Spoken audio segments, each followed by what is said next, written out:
Frank Sly with Georgia Corder Guitars, a custom guitar company where we make electric guitars out of historically significant wood.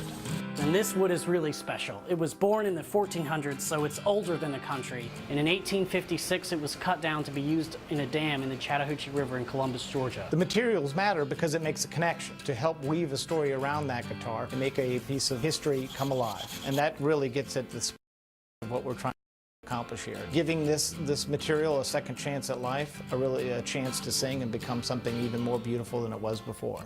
The burning is a special thing that brings the sap out of the guitar and cooks it, and that really adds a lot of character and depth to the wood that you wouldn't normally see. One of our main strategies is to really put the guitar in the hands of musicians. It really gives us a chance to shine along with them. And the social media piece plays back into it then as well. Absolutely. Because we promote them and they promote us. To be able to be financially successful at doing something that you're passionate about, that's been the real measure of success for us.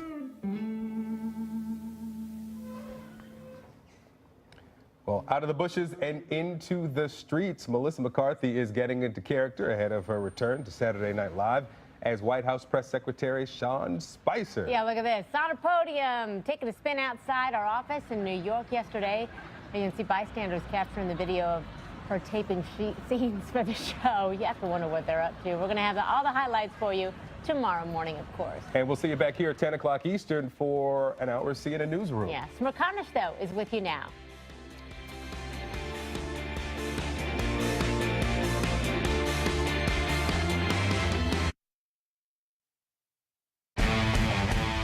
And around the world. When Donald Trump suddenly fired FBI Director James Comey this week, did he harm the credibility of his presidency or firm up his base? Maybe both. And firing someone who was investigating his administration and then hinting he'd recorded their conversations?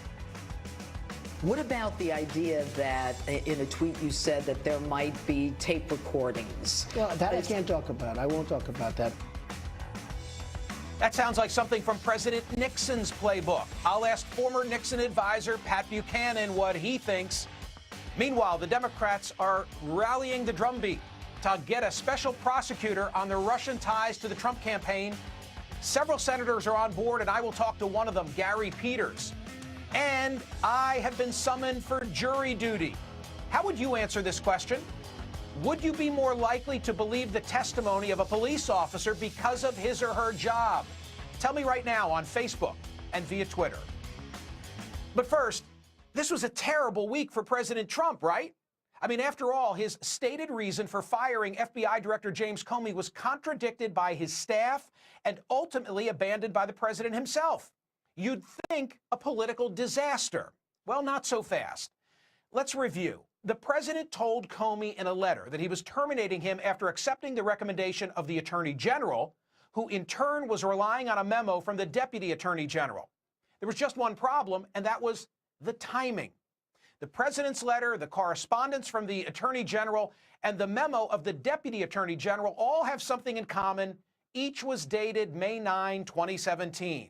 So the president was asking us to believe that on May 9, Rod Rosenstein, the Deputy Attorney General, provided Attorney General Jeff Sessions with a 3-page memo which included, quote, having refused to admit his errors, the director cannot be expected to implement the necessary corrective actions.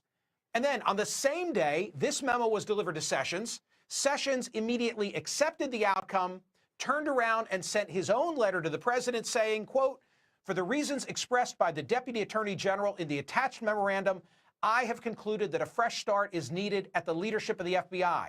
And then still, on that day, May 9, the president gets Sessions' letter, turns right around and writes to the director telling him, quote, you are hereby terminated.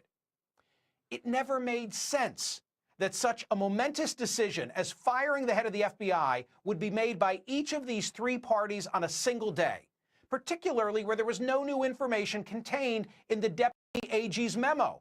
It was premised on facts that were known since last July.